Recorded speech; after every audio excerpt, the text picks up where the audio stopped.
Most people don't fall because they weren't smart enough. They don't fail because they didn't have the resources. They fail because they never made a decision. The world is full of brilliant minds, men and women with ideas that could change everything. But brilliance means nothing without boldness.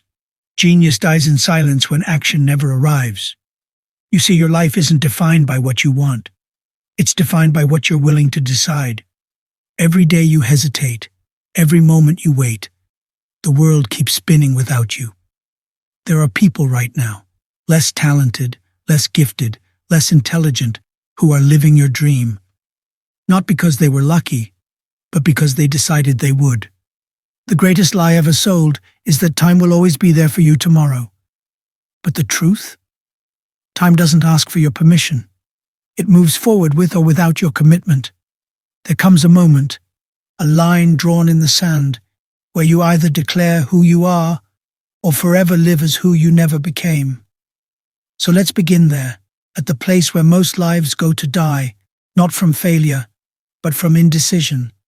Everything in your life starts and ends in your mind. Your mindset is the soil, and whatever grows from it, success or sabotage, is what you allow to be planted.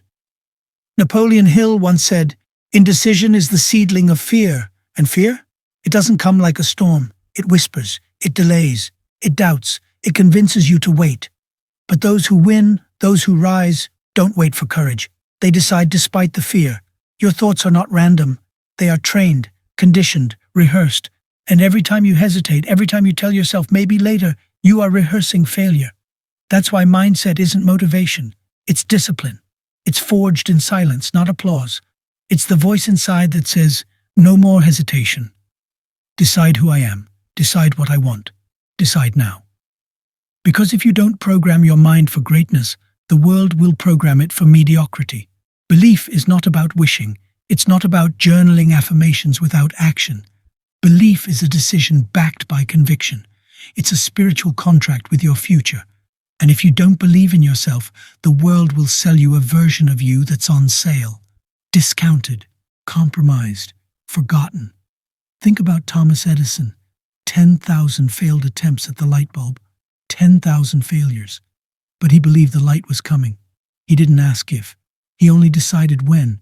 That's belief. Not just seeing light in the darkness, but walking toward it before it ever exists. The ones who build empires, the ones who create legacies, aren't waiting for proof. They become the proof. The battle is not outside, it's internal. Most people never lose to the world. They lose to their doubt. You cannot chase what you cannot define. Clarity is power. And most people never succeed because they never get clear on what success is. They want more money, a better life, freedom, but they never decide the number, the path, or the price. And when the vision is foggy, the effort is weak. Henry Ford decided he would put the world on wheels. He didn't try, he committed. He had clarity, not just of product, but of purpose. He wasn't in the business of cars. He was in the business of changing how people lived. That kind of clarity creates movement. It eliminates distraction. It crushes confusion. Because when you truly decide what you want, the rest of the world starts organizing itself to give it to you. But until then, you'll drift, you'll chase, you'll copy. You'll keep starting things you never finish, because deep down, you never truly began. Vision is the ability to see what isn't there yet and hold it long enough for the world to catch up. Walt Disney was fired from a newspaper for lacking imagination. Imagine that. The man who built entire worlds on paper was told he had no vision. But he didn't fold, because he had already seen it. In his mind, the castle already stood. The fireworks already lit the sky. The music was already playing. That's what real vision does. It refuses to be argued with. It doesn't negotiate with logic. It doesn't care what the world sees today. It knows what's coming tomorrow. When you have a vision strong enough, decisions become easy. You no longer ask, should I do this? You ask, does this serve the vision? Most people fail because they try to create a future without ever deciding what it looks like. Don't wait for the dream to feel realistic. Decide that it's real, and then build until the world sees what you saw first. Purpose is not a luxury. It's not something you find on a retreat or discover after reading a book. Purpose is a decision. A line you draw in your life where you say, "This is who I am. This is why I exist." And it doesn't need to make sense to others. It doesn't need applause or validation. It needs one thing: commitment. Andrew Carnegie decided early on. He wasn't just going to be wealthy. He was going to use that wealth to lift others. He built libraries, institutions, foundations. Not because he stumbled into purpose, but because he created it. You were not born to chase money. You were born to master yourself. And in that mastery, to give something back to this world that will outlive you. Purpose isn't always loud. Sometimes it's quiet.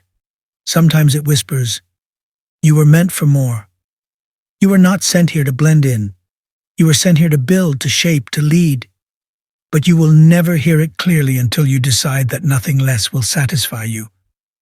Most people fail because they try to build a life without building a reason. And when the storms come, and they will come, it is purpose that keeps your feet planted when everything else is trying to knock you down. Discipline is the silent engine of every victory. It's not exciting. It's not glamorous. It's the grind you don't post about, the work you do when no one claps. Discipline is doing what needs to be done, especially when you don't feel like doing it. And here's the truth. Feelings are liars. They will talk you out of your destiny every single day. But decisions backed by discipline? That's where freedom lives. Bruce Lee trained 6 hours a day, not because he felt inspired, but because he made a decision. And that decision became a lifestyle. And that lifestyle became legend. You can either let life happen to you, or you can decide what happens next. And that decision must be guarded by discipline, because discipline is the bridge between intentions and results. Most people never cross that bridge. They talk, they plan, they dream. But they never decide that discipline is not optional.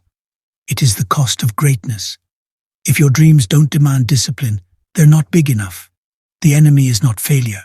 The enemy is waiting. Waiting for the right moment, waiting for the right feeling, waiting for the right sign. But while you wait, life moves on. Action creates clarity. Action builds confidence. You don't think your way into greatness. You act your way there.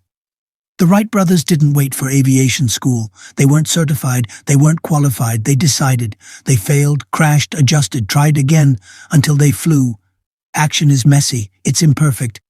But nothing changes without it. You can't meditate your way to the top. You can't visualize your future and then sit still. Every result you want lives on the other side of a decision backed by relentless action. The mistake most people make? They confuse movement with progress. They stay busy but never build. They chase hacks, not habits. But you, if you truly want to win, must fall in love with doing. Not just thinking, not just preparing, doing. In the middle of all this hunger, don't forget gratitude. Because without gratitude, ambition turns toxic. Gratitude doesn't mean you're satisfied.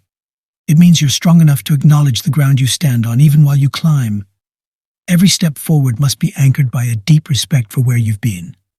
Gratitude keeps the ego in check. It humbles the journey. It says, "I've come far, and I'm just getting started." Abraham Lincoln, through loss, war, and failure, never let go of perspective. He wrote letters of thanks during the Civil War. He saw the blessings, even in tragedy. That's not weakness, that's strength.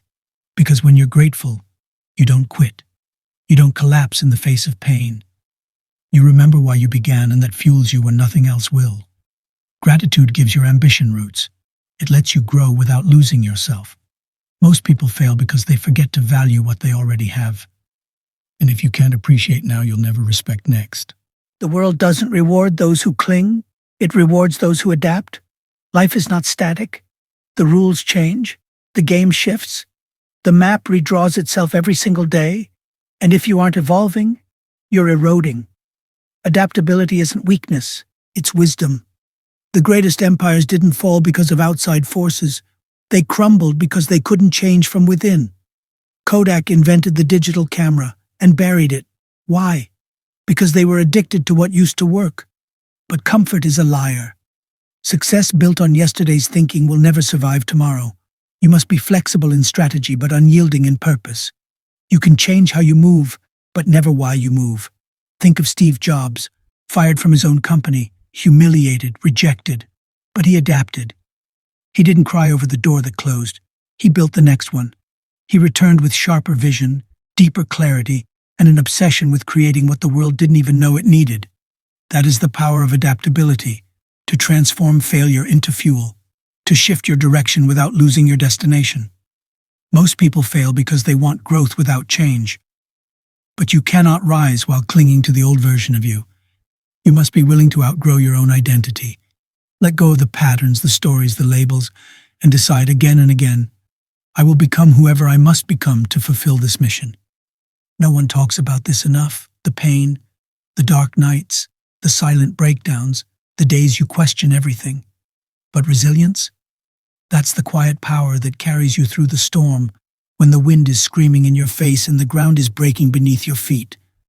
Resilience is not talent. It's not charisma. It's not luck. It's the decision to rise again and again and again, even when no one claps, even when no one believes, even when no one understands why you're still fighting. Nelson Mandela endured 27 years in a prison cell, cold, forgotten, beaten, yet never broke, because his freedom wasn't chained to the physical world. It was anchored in the decision that he would not be defeated. You will be knocked down.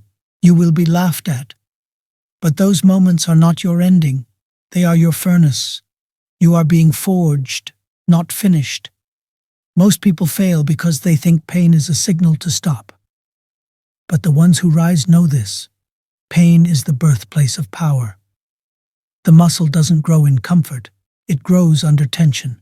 So embrace it. Stand in the fire and say, I will not run from the storm. I was born for it. Decide to stay a student, no matter how far you go. The greatest mistake of success is arrogance. The moment you stop learning is the moment you start dying.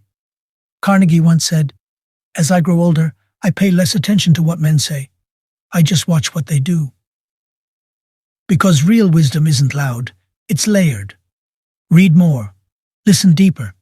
Ask better questions. Your success is limited only by your willingness to outlearn everyone around you. Look at every failure as feedback, every setback as a seminar. Life is always teaching, but most people are too busy proving to learn. Be the person who's hungry enough to sit at any table, humble enough to take notes, and wise enough to apply what's learned in silence. You are not here to look like you know. You are here to grow until you do. Most people fail not because they lack intelligence, but because they decided, somewhere deep down, that they already knew enough. But you, if you want to rise, must live by this. The more I know, the more I realize how much there is to learn. You are one decision away from a completely different life. Not a wish, not a hope, a decision. The kind that slices through the noise and says, this is who I am now, and I refuse to go back. Not later, not next month. Now is when you decide to stop living below your potential. Now is when you let go of waiting, doubting, comparing. Now is when you stop running from yourself and start becoming who you were born to be. You want power? Decide. You want success? Decide. You want peace, mastery, legacy? Decide. Because life doesn't hand it to those who deserve it. It delivers it to those who demand it. Burn the exit routes. Kill the backup plans. Get so committed that the only direction is forward. No one is coming to rescue you. But that's the greatest news of all, because it means no one can stop you either. So here's your moment. Draw the line. Say it out loud if you must. This is the day I stop living like I have time. This is the day I decide who I really am. Because in the end, most people fail because they never decide, but you are not most people.